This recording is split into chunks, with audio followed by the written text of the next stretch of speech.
dalam dunia yang kita pijak ini. Ada ruang-ruang yang tidak terlihat oleh mata, antara nyata dan gaib. Inilah kisah alam maya.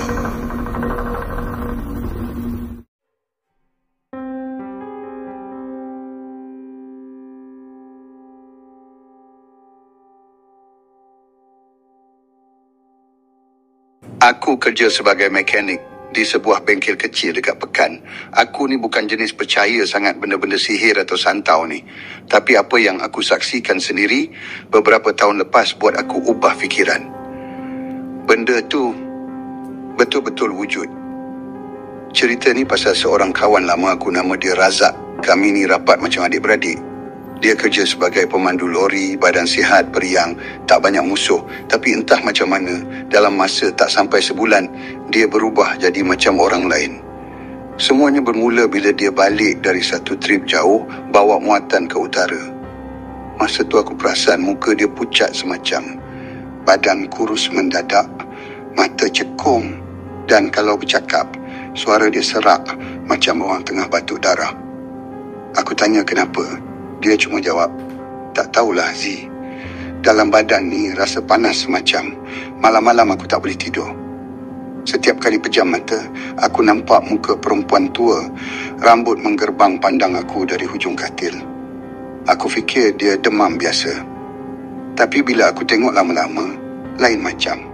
Kadang-kadang tengah siang pun dia menjerit tiba-tiba, pegang dada sambil menangis. Pernah sekali aku datang rumah dia.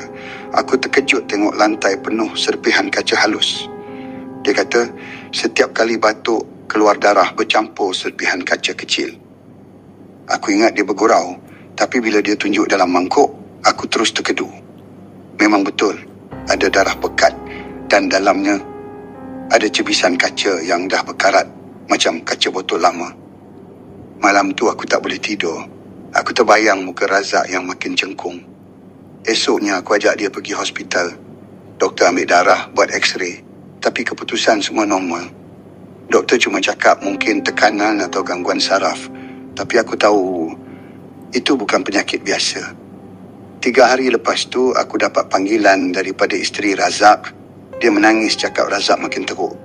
Aku terus ke rumah dia.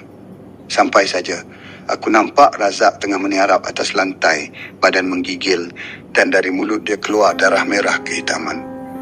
Aku hampir nak pengsan bila nampak darah tu berbuih dan dalamnya keluar potongan kaca halus, panjang-panjang macam serpihan botol pecah. Bau hanya darah bercampur bau besi karat tu buat aku nak muntah. Aku cuba pegang dia tapi dia menolak kuat. Matanya terbeliak, putih saja, macam orang kerasukan. Dari mulut dia kedengaran suara perempuan tua serak, dalam dan menyeramkan.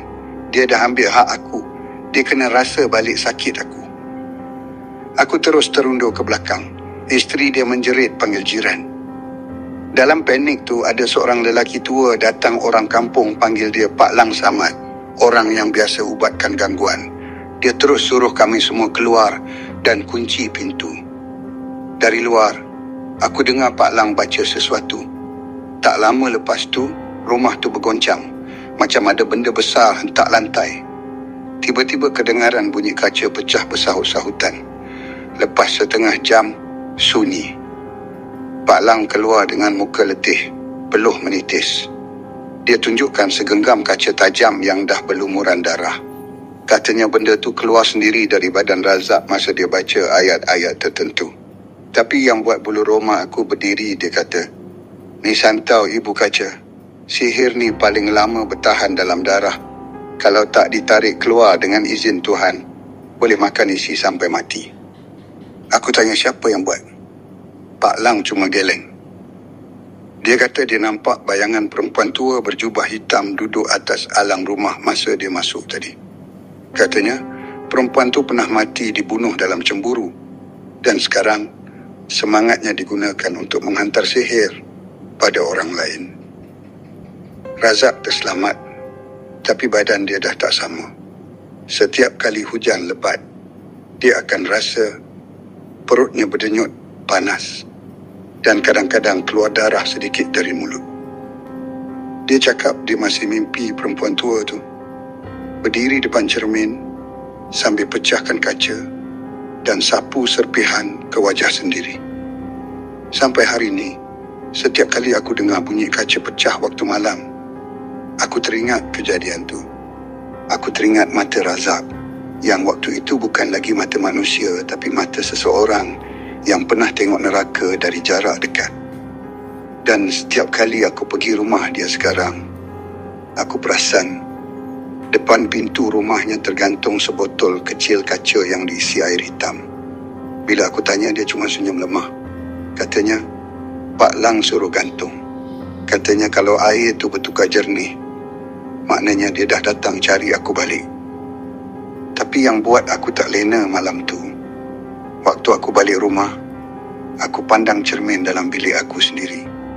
Dan di hujung pantulan cermin tu, aku nampak bayang perempuan tua, rambut kusut tengah senyum, sambil pegang serpihan kaca di tangan. Dan sejak malam tu, aku tak berani lagi pandang cermin waktu lampu tertutup. Beberapa minggu lepas kejadian tu, hidup aku mula rasa tak tenang. Aku selalu rasa diperhatikan. Kadang tengah buat kerja kat bengkel pun, aku boleh rasa bulu tengkuk berdiri tiba-tiba. Bila aku toleh, tak ada siapa pun. Tapi dalam pantulan cermin kereta yang aku tengah baiki, aku nampak bayang hitam melintas perlahan di belakang aku. Malam-malam aku tak boleh tidur.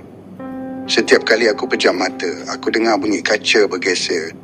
Halus macam orang tengah gosokkan dua serpihan kaca dekat telinga.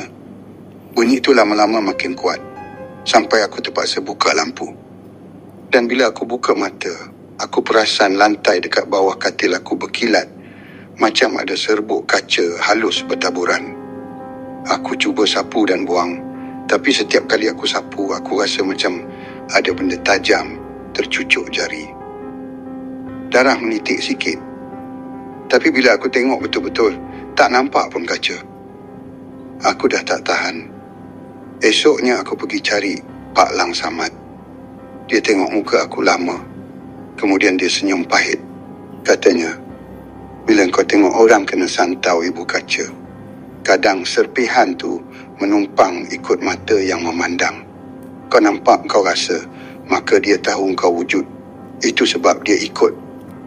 Aku terdiam. Dada aku rasa sesak.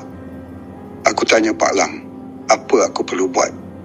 Dia suruh aku puasa 3 hari berturut-turut dan jangan pandang mana-mana cermin waktu malam.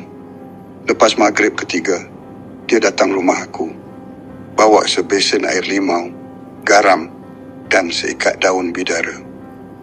Dia baca sesuatu, kemudian dia siram air tu keliling rumah. Aku dengar bunyi kaca halus pecah bertalu-talu tapi aku tak nampak apa-apa.